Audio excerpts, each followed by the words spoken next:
ఒకప్పుడు రామారావు గారు అంటూ ఉండేవారు, తనకున్న ప్రతి అభిమానికి తలా ₹1 ఇస్తే తనే మళ్ళీ ఆ అభిమాన్ని ₹1 అడుక్కోవాల్సిన పరిస్థితి ఏర్పడుతుంది.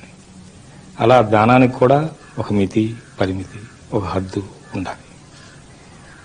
నా పరిమితిలో, నా మితిలో నేను చేసే దాన ధర్మాలు చాలా ఉన్నాయి. కానీ అది బయటికి తెలియపరచడం నాకు అంత ఇష్టం ఉండదు. అందువల్లే నన్ను ఎక్కువ మంది పిసిని కొట్టినది అనుకుంటారు. కానీ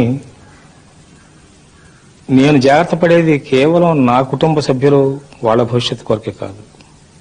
నా చేతి కింద కేవలం నా మీద ఆధారపడి ఒక 60 కుటుంబాలు వాళ్ళ జీవిత భవిష్యత్తులు ఉన్నాయి, వాళ్ళ బిడ్డల భవిష్యత్తులు ఉన్నాయి.